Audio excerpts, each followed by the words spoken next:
Welcome to Tabletop Tommies. I'm Jonny. And I'm Phil. And in Oh, today's I'm Russ. Hello. Did I just ruin your intro? I told you Russ was going to we jump in, said didn't you I? were going to do that. Can you start again then? So tell me what you want me to do. I just like kind of ad-libbing it, baby, you know? I'll introduce you and then you can say hello. All right. And in today's episode, we're joined by Russell Wright to talk about team tournaments and more generally, tournaments for V3. Hi, everyone. So yeah, we thought we'd get you on, Russ, to talk about, specifically sort of Three Good Men and World Open War, and then kind of, talk around why you host team tournaments, why you enjoy them, and so on. And then I'm sure we're going to end up discussing, V3 tournaments generally as we go through. So we'll just see how we get on. I guess to start with, Russ, tell us about Three Good Men. What is it for anyone who isn't in the UK, especially in the Southeast, might not have heard of it yet? What is Three Good Men all about? Oh, well, we just ran it for its 6th year. And it was originally started 6 years ago because there were no team events at all at the time. And the idea was just giving people a chance to play bold action, but in a team setting, 3-man teams, and tended to be blue on red. So we tended to make sure Axis versus Allies. We don't always do that, depends on count. And we also try and theme it a bit. I'm going to get a bit stricter on that in future, but that's my by the by. But the idea is it's a competitive event, it's a team event, and you can bring a themed list. And in theory, you shouldn't be disadvantaged by that because everyone should be bringing them. So we score points on themes. So that was the idea behind it, and it's gone rather well, and everyone seems to always come back. So yeah, I think I don't know if I went to the very first Three Good Men, but I definitely did a lot of the early ones, and the team nature of it, I always thought was nice because it's something that you don't see at any other tournament. And so, we've said on the podcast that we like variety in tournaments. It's not about what's the best tournament, it's about having variety in it. And yeah, there really wasn't much team action before Three Good Men. And so it's a really nice one to go along to, I think, especially as you say, because the theme. What are you doing exactly to enforce the theme? Well, we have a point system where we get. It's not normally me; it's one of the club members. He's shown all the army lists, and he decides whether it's how well themed it is, and you score points for that. So the point system has been basically like 4 for it. If you look like a real platoon, you're at 4 points. If you've made 1 or 2 slight adjustments, it's 3. If you're the right theme, but it's not really a proper platoon, you're at the 2. And then you get down to 1 for someone who's just not really bothered. Maybe they've made sure the units were all available at the same time. And 0 would be, well, you wouldn't get a 0 because the list wouldn't be allowed. So that's the idea. What I am going to do, though, I think next year, the top prize will be 10 points, not 4. And just to put that in context, it's 3 points to win. It's a 2-day event with 5 games. So if you do not theme your list and get the 10 points, you're looking at maybe 3 points. That's the equivalent to 2 wins and a draw. So that will kind of push people to not try and game it and to actually just bring a themed list. Yeah, when you add that in, Russ, that's really significant because you're not just scoring on win, loss, draw, etc. per player, per round for the team. Because you can go with a really, really hard list but score very low on the theme. Yeah. But actually, when it all falls out by the end of the tournament, it may be that the theme points are holding you back versus another team that have done pretty well with theme points and pretty well with their overall results throughout the course of the weekend. Absolutely. It's definitely a trend we've seen as well, not only at Three Good Men, but I think across the entire kind of bold action community, that people are moving away from theme and more into competitiveness.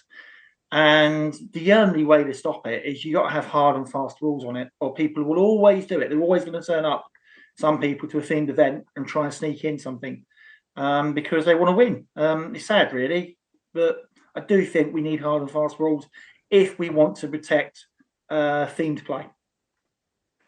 Yeah, I think that's something that we saw at the English Open. We obviously required people to have a theme. It was pick a nation, pick a year, pick a front, and then build a list that was appropriate to that.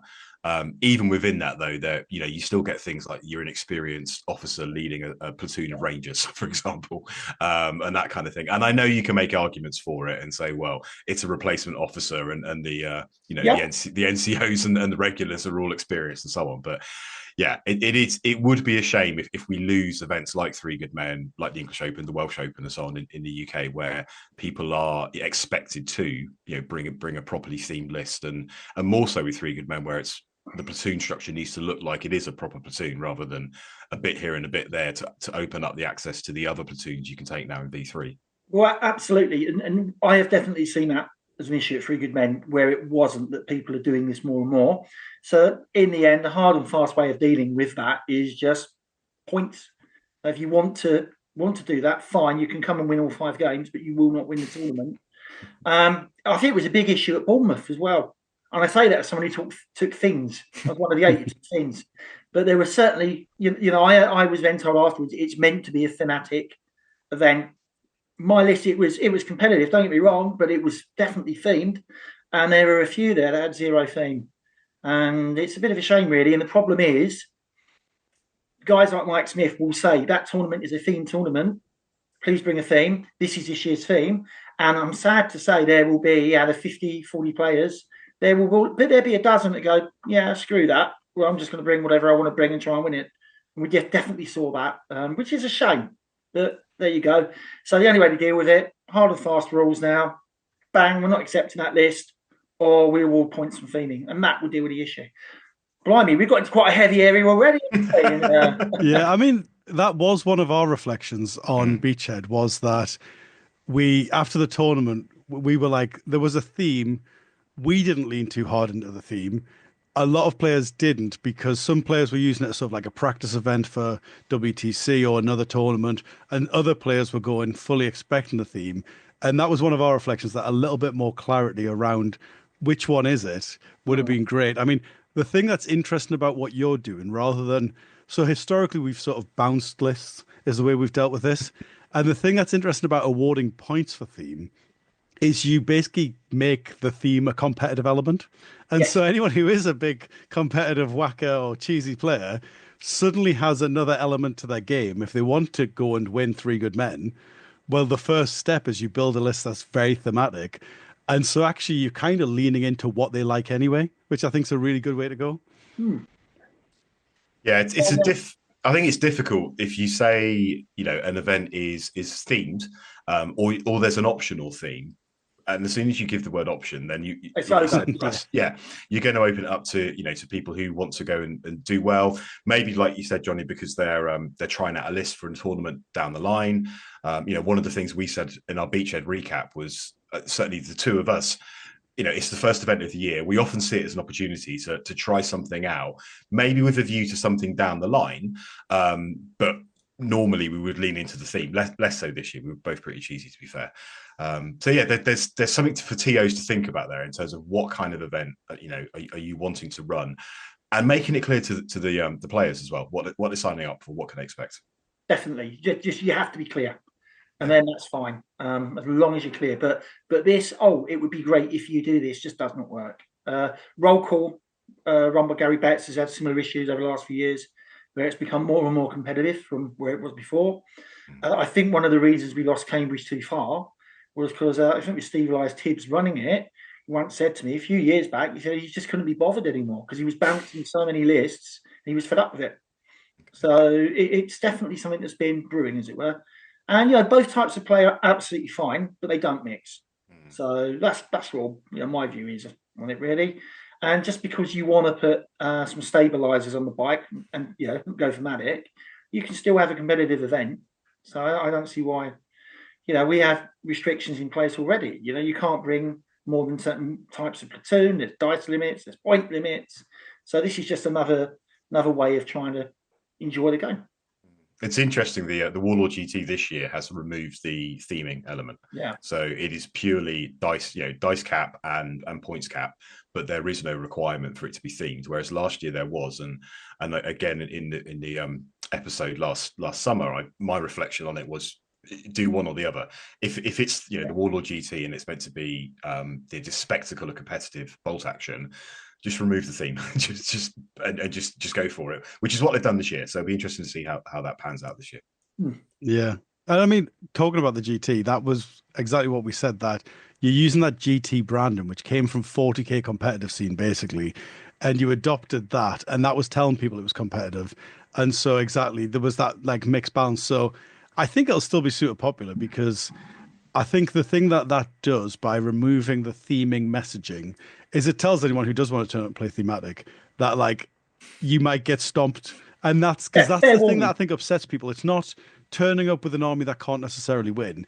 It's when you turn up expecting everyone else to have a similar army and you meet this like super streamlined list that's built perfectly to the points limit.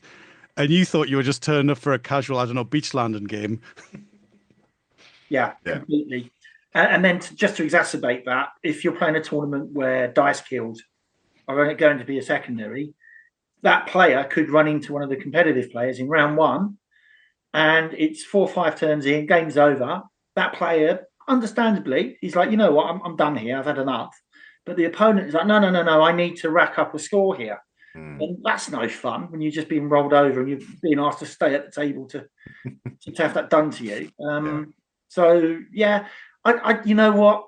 If you've got to use secondaries to win it, you haven't won it. So I'd say if you're competitively playing and you're against someone like that, don't rack a score up against them. Just enjoy the game, get your win. Don't take the mickey, and just pat yourself on the back for being a good guy. And if you lose on secondaries at the end of the tournament, well, you know what? At least you know you were a good guy. I mean, this is what I quite like about the dice killed in a way when you get to that point in the game when you know it's been decided. If it's dice killed, so me throwing units away doesn't matter. Like that's when you start to do really fun stuff where like let's say I'm winning, I'll be like, you know what, I've already won. Let's just have a punch up in the middle, see if you can get some dice off me. We'll do like some ridiculous combats where we'll have like 3-man squads fighting 3-man squads for the fun of it.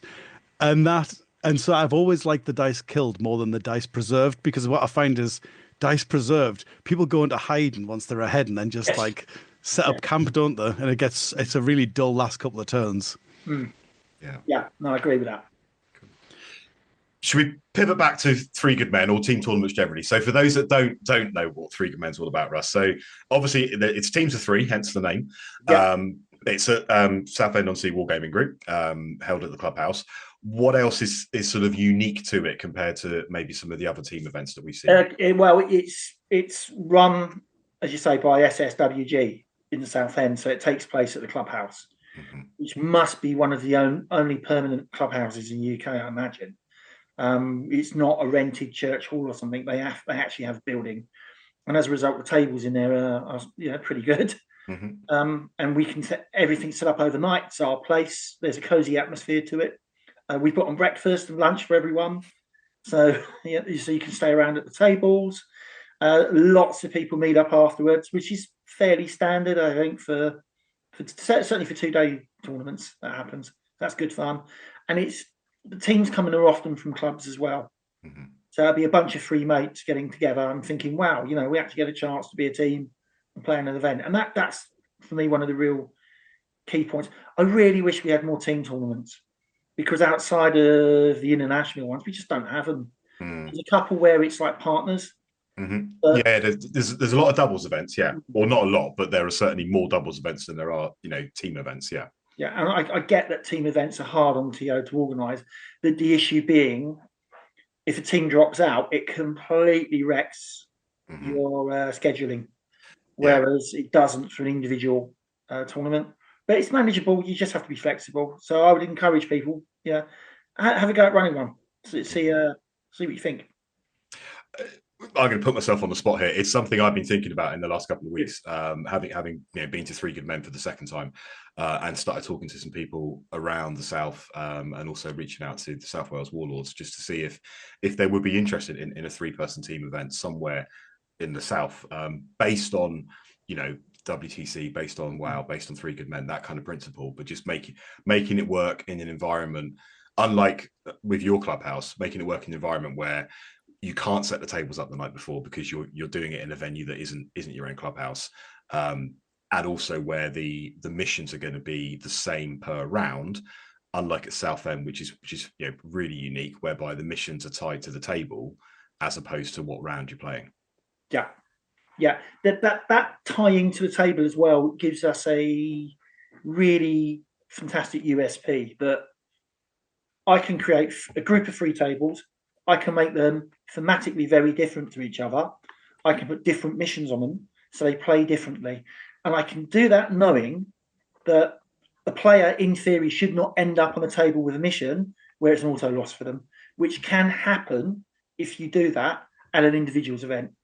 But with a team event where the team have control of who they put on what table, you'd have to be completely bonkers to stick someone on a table that doesn't suit them. And the other advantage of that is that the teams that have come, they know that we do that.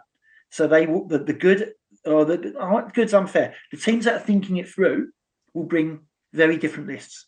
So they have like an infantry-based list, maybe a gunline list, and maybe an armor list, and they're looking for the right table or the right mission to run that on, which is another added element you just never get in individual play. Yeah, and that's unique as well in the way that the games are selected, where at a lot of team tournaments you do sort of like you pick an opponent. So like I put forward a champion and then you pick your champion to play mine, and then we pair up our army lists. Whereas at yours, I think you've always done it like this. I might be wrong. No, But yeah. basically the captain picks the table for their player to play on. And so you kind of go in a little bit more blind, but obviously there's that sort of double bluff of, well, you've seen their lists, and so which one are they going to put on? Are they actually going to put the tank list on the tank table, or are they going to try and put that one on something else? And it's a really nice sort of like thinking element, a strategy element outside of the games themselves.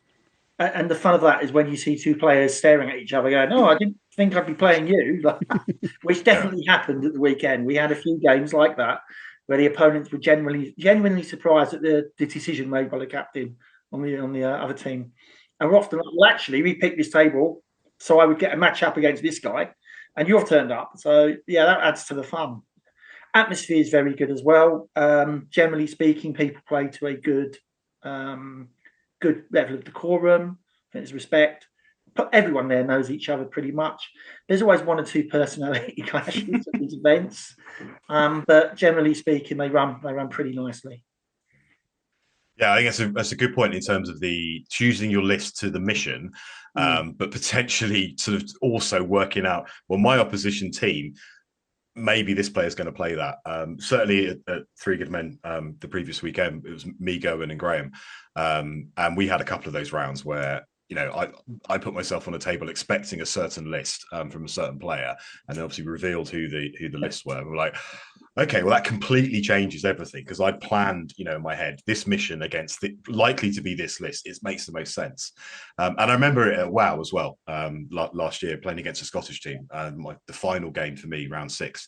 Playing against Scotland, I completely did not expect to face Phil Mason in my final round, because it was a very open table, and the mission was effectively armored thrust, armored breakthrough. So I thought I'd be playing Ali, and I was playing Phil with an all infantry list against my very, very heavily armored list. So yeah, it does happen, and it does throw up interesting combinations and makes you think on your toes as well, which is great. And as you say, that was a very open table, because we can do that when there's. So we had 24 tables. Wow, every single one of them was different, and every single one has a different mission. Again, that's another thing you just can't do, or you don't get at other clubs. And it just adds an extra element of strategy into how you want to run your team list and your matchups. And some of the tables we are quite extreme. And I have people go, "Oh, that table's like it's too extreme." It's like, that's kind of the point. Yeah. It's like variety.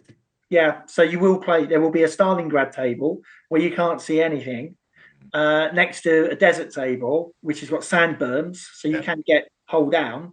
And next to that will be a French village, and then there's a jungle one. We have an airport one, or I should say, airfield one as well, with loads of visibility. So pick your poison. Make sure you get a good table for your list. If you've got a gun line, don't go on the Stalingrad list. And if you do end up on a Stalingrad table, that is on you, not me, because you definitely had 3 options. Yeah, well, I haven't talked about your thematic team tournament. We've kind of naturally drifted there into your other team tournament, which is World Open War, for anyone who isn't in the know, which is it's kind of the other end of the spectrum, if I imagine you don't mind me describing it as such, where Three Good Men is very much your team tournament of theme, and then World Open War is your competitive team tournament. Still like the same level of good games, good spirit, but you're very much going expecting good competitive opponents that are going to really challenge you every single game. What was the thinking behind doing World Open War? Having already put one team tournament on. That one there, I'll be very blunt. The WTC were running their event, and it'd be good for them. It was fantastic someone to put the event on. So kudos to Dave Nolan for getting off his backside and doing it. And I know Paul Walker was involved for a while, and that's fantastic. But as a bolt action player, I'm really glad they did the event. I'm really glad I've been to a couple of them. There were things I wasn't particularly keen on about the events, which I'm not going to get into too much. And there were other people who kind of felt in a similar way. And I was like, well, wait a minute, like it's all easy to moan about someone, but he's doing an outstanding job and he's putting his health out there and doing this. So don't criticize the guy, when he's working so hard. Do it yourself then. And it was an element of that, you know what, let's go and make another option for players, not a competing one, because ideally you'd go to both if you could, but it gives you another option out there, another way of playing. And the things that we were worried about, like whether it's terrain or missions or matchups or scoring systems or locations, whatever it was that was maybe not perfect, we'd have a go at fixing it. And that's definitely what we've done. And the feedback generally from the international teams is they love it. They absolutely love it. And I'm sure they love the WTC as well. So we can all love both, I don't want to get into like kind of one-on-one shoot up, but we have lots of teams coming. So we've really already got 16 teams requesting spots for it, and we're actually got about 18 teams requesting spots.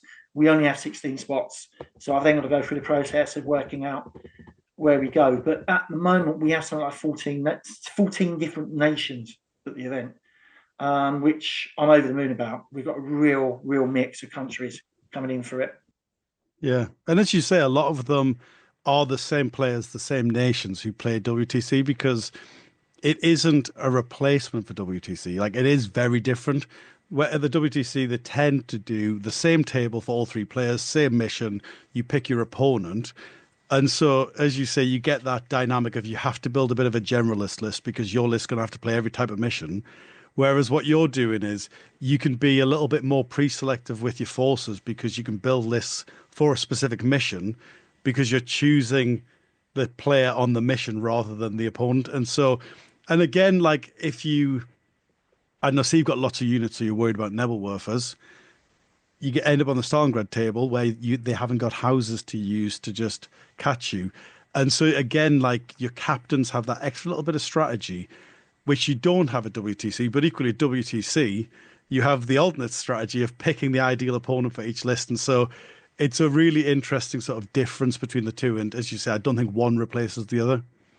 No, absolutely. And you can comfortably say we are the three-man team event if you want. WTC is the four-man team event. That's another small difference. Being three-man makes it a little bit easier for teams to form, which is probably why I think we have more nations participating than WTC. Although they have more teams, they're at 18, we're at 16, and obviously they have more players. But yeah, it's different. It's a different event, and that's important. So I'm happy with that. Yeah, and as you said, the 16 teams is for a very specific reason, though, isn't it? It's not just that you've decided to hard cut it. It's because you've got there's a quirky, for want of a better word, rather than Swiss pairings all the way through, we have like group stages, like a World Cup, basically, don't we? Oh, that's another great thing about it. So what that does is, and this was another issue, I think, with WTC, you would have teams traveling from all over the world playing each other twice. Like, really? So I remember we went to Cork one year and you had Wales playing against England twice. And we knew all the guys. We played them all the time. And it's just like, I'm sorry, this is ridiculous. By having a group in round, like on day one, you guarantee, because everyone then qualifies from the group, you will not play any team more than once. The other thing I can do with groups, if I need to, I can keep certain teams away from each other. So if we have a USA 1, USA 2, we can put them in separate groups. So they will not draw each other under any circumstances. And then the other thing we do is it makes the event meaningful from the very first game, because you play day one, there are 4 teams in your group. You're going to play 3 rounds, a bit like a World Cup football group, as you say. The winner of that group goes through to the finals group on day 2. The other 3 are basically eliminated at that point, and then they will go into maybe the 2nd seed, 3rd seed, or 4th seed group. But there's only 4 teams on day 2 that can win it. And some people say, oh, well, that's kind of, a shame that we might have a bad day. And it's like, well, yeah, that's just the benefit is you then try and win group 2, or you try and win group 3, you try and win group 4. So you are always playing for something. It also means weaker teams don't get a good shellacking. In theory, on day 2, your 4 weakest teams, all the teams that came 4th, they're all in the same group with each other. So they should have a much better day. They haven't come all this way to just get a good kick in. So that's great for new teams. It's a really good way of learning. And then to make it meaningful, we have seeding. So if you win group 2, then next year you are listed as first seed and you won't play any of the other 3 first seeds. If you win group 3, you move up to be a 2nd seed. And so your impact in this year will affect next year, and it helps me organise it as well. That seems to have gone down really well. People seem to surprisingly like that. I was going to ask that, Russ. Has there been any feedback about the seeding system? Because obviously you've done it for 2 years now, and I don't think anybody would necessarily say that the seeds were controversial. Certainly at the top end, but maybe it's like, what makes a 2nd seed rather than a 3rd seed, and a 3rd seed rather than the 4th seed? Has there been any feedback to you direct? We've not. The only issue you come across is occasionally you might have a new country along, and they say, well, wait a minute, why are we like a 3rd or a 4th seed? And you're like, well, because the others have got a record. So, and the answer is quite simple, really. If you think you should be a 1st or 2nd seed and you're a 3rd or 4th, well, go and beat the 1st and 2nd seeds in your group, and you'll qualify into day 2 into that group, and you'll rank up. The thing that I really like about the groups compared to Swiss is you do hit a problem with the tail end of your tournament when you've got, let's say, 2 teams who are very much dominating, and so they play each other one game, and then the next game, realistically, if we're doing ranked pairings, they should be facing each other again. And I think the other benefit of the groups as well, alongside that, is like you get to know exactly who you're going to play. In the morning, you've rocked up and you know exactly who the 3 teams you're playing are, which is really nice. And it means you're not having to stress about which tables am I going to be on, who's the opponent, kind of thing. All put out there for you to know. You know the schedule for the whole day. The other real huge benefit is you often at Swiss events, the teams finish 1st and 2nd, and they haven't actually played each other, which is always a real shame because they've got into different nets and pushed through. So you could often see that as well. So you've got the issue, maybe you should play Spain twice. Denmark played Spain twice one year at WTC, which is like, really, you know what? Go and take Denmark and Spain, let them play 5 games then. Let them have their own, like, British Lions test match series, Go and play 5 games and pick one of them and let everyone else play, because it's just, no, come on, really. With this approach, in theory, the best 4 teams or the 4 group winners are all then going to play each other. So there's no ifs, no buts, but it also means the team that comes second genuinely came second. They went in, they won their group, and then they beat a couple of the other top teams. So I think it's actually a lot fairer to teams to do it this way. And it's also, I'm convinced it's a lot more fun because, like, you guys, you've experienced it, so you've been on that. And what is your view on, in terms of, obviously you've got into that final phase, group of death, if you want, which is like, wow, like you really see some high level play when you get there, don't you? These guys are good. But equally, I know teams that have come 3rd or 4th, and they're over the moon. They've had a really good weekend away. They go off and think, well, how can we improve? And they often do. So that for me is one of the great things about the event as well. Yeah, I think you said it earlier, Russ. They do separate things. The WTC and WoW do separate things. Certainly in terms of last year for how WC was ran when Jonny and I went. It is different to how World Open War is running with regards to the tables and putting the list down onto the table. I know for last year, as in the first WoW, so I guess 2 years ago, isn't it, technically? Jonny, when we were the team with Alan, we were, talking about the 3 lists and making sure that we could cope with the different types of missions that we were expecting, etc. Exactly the same with the British Lions this year for me with Graham and Gerwin. Whereas maybe for the WTC it was more about, right, Phil, last year, Phil, you're playing Brits. Create your strongest British list you can and just be very, very comfortable playing that list. Not necessarily thinking about the other lists that my teammates were picking. It is slightly different this year for WTC, and I've been helping one of the England teams because you can now put 5 lists in with your 4 players. Yeah. And you can play all 5 lists. So I know previously you put 5 lists in, but one was a dummy.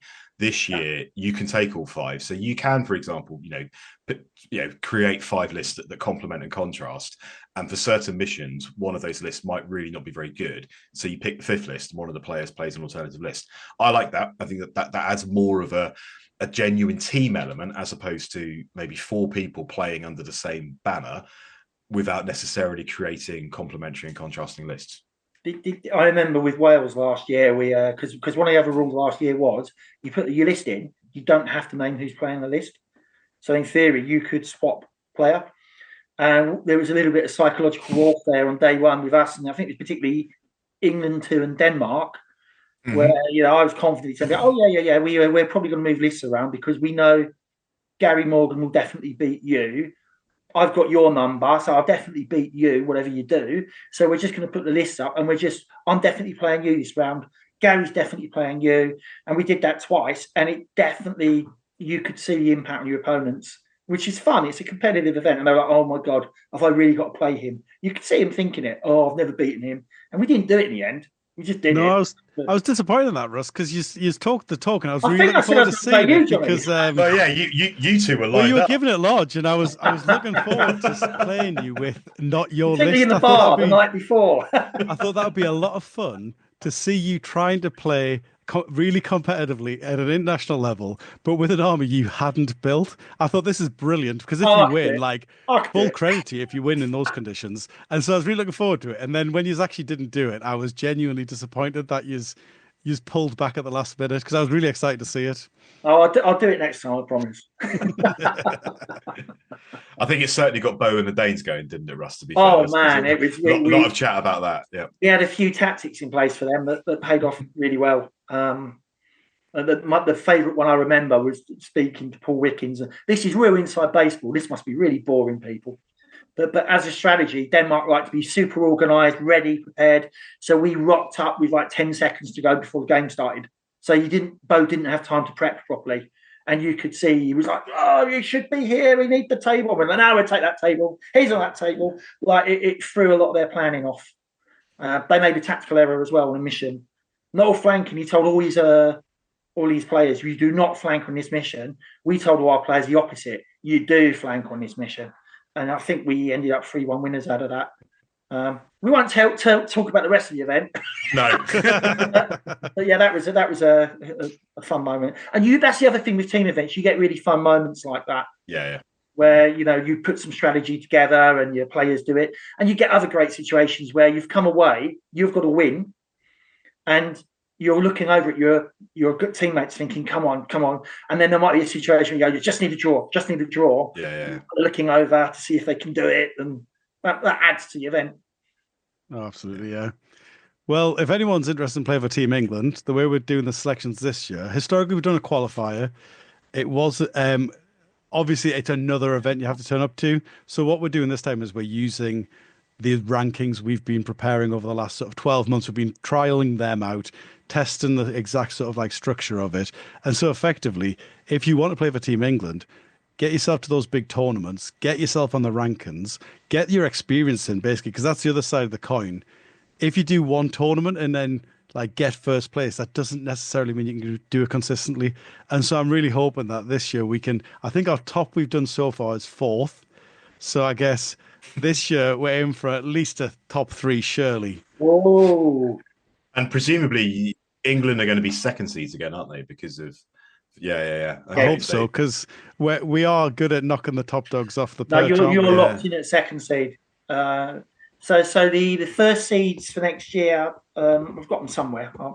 It's Spain, Germany, Poland, USA. USA, yeah. All those teams are coming back. So England, you'll be second England, seed. Wales, Denmark, and the British Lions team. Hey! Oh, That means you'll avoid each other if you We will are. avoid each other Yeah. if we're On day one by playing. anyway. Yep. that's good because keeping the home nations apart. Scotland are the only team locked in as a C3 team at the moment. And then we've got Netherlands are coming, which is good, but they bring the full team.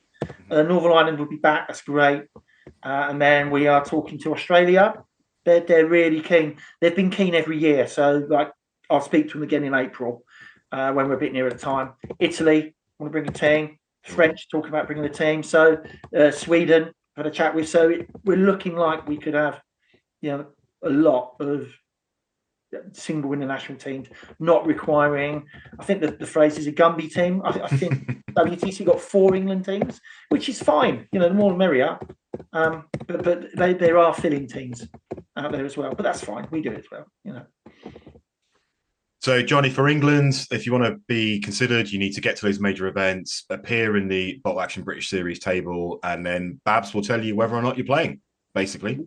Exactly, yeah. Essentially, we'll go down the list because not everyone will be able to make it. This is the problem we have with the team tournaments. I think it's the problem the Australians had where you get your team together and then something comes up like a wedding or like something else that you can't miss.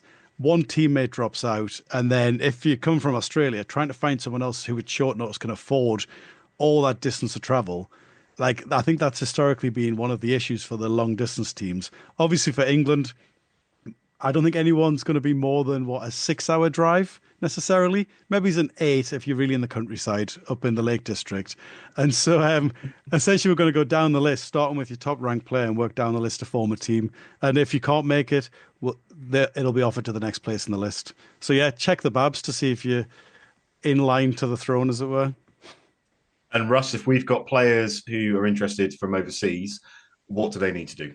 Right, they can contact me, and I will put them in contact with the rep for their country. And if there isn't a rep and they want to bring a team, I'd be delighted to hear from you. That's exactly what happened last year with, say, Northern Ireland and also with the Netherlands, where we ended up with teams being brought along because I was contacted by people. And I was over the moon. Getting a Northern Irish team was great because we had the 4 nations roll out there. They almost ended up in one group with each other at one point. So that's just all part of the fun. And you get to meet people. So at Bournemouth, there was a couple, at least one of the Northern Irish players had come over to Bournemouth. So it's great to see those faces again. And you do see lots of faces around. So it's good. Absolutely, yeah. And obviously, if you can't find Russell directly, get in touch with us either through the Facebook page or for commenting on a video, or even just send us an email, and we'll get you in touch with Russell or get you in touch with a rep if we already know who that is, because a lot of them have made their presence very much known already on the internet, these reps. Yeah, there's a few definitely, and thanks for that. As I say, if you pass anyone on, I'm very happy to chat. So good, fantastic. Oh, and we're cheap as well. We're super cheap. How cheap are you, Russ? I think I'm really cheap. I'm from Essex, so I'm really cheap. I think we're charging. I think it's £40, which is 2 days on our tables, and then there's no hidden extras, nothing else. The food we're going to do ourselves this year. We weren't happy with the catering last year, so we're going to do it ourselves. So I hope you like bacon sandwiches. That's about all we're capable of. And the hotels in the area are, because Southend, it is, contrary to popular belief, it is actually a holiday destination, and obviously October is out of season, so there are a lot of hotels going at reasonably low rates. And also Airbnb is your friend. So we can keep the cost down by quite a lot. And then the final thing on international transport, we've got Southend Airport, which has got about 5 routes. It's a bit more than that, but also we're an hour and a bit away from Stansted. And I have gone and picked people up before from the airport, but also there is a bus service now that runs, and I think it's £3 to get away from Stansted to Southend. And it's a bit of, it's going to be an hour, 20 minutes. So it's a bit of a haul, but it will definitely get you there. So we've got quite reasonable infrastructure for getting to the events. Yeah, and you're very close to London as well. That's the other thing. So like a lot of the teams who do come at long distance we'll do the classic of The like Americans do. making it, yeah, the Americans making it a weekend as part of a bigger holiday and sort of popping into London for a week and then just spend the weekend gaming while the family go and enjoy the sights. I always think, wow, that's so expensive, and then I go and look at the exchange rate, and go, oh, actually, $1.20 is it for a pound? Yeah, it's not bad.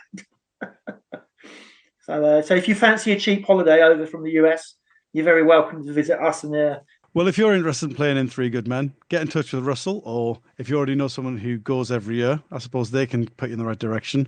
If you're interested in World Up more, again, get in touch with Russell or get in touch with us and we'll get you in touch. Hopefully, we'll see you at a lot of tournaments if you're hoping to get a place on Team England over the next, I don't know, up until Scottish Nationals in September is when will be the hard cut for when the team is invited.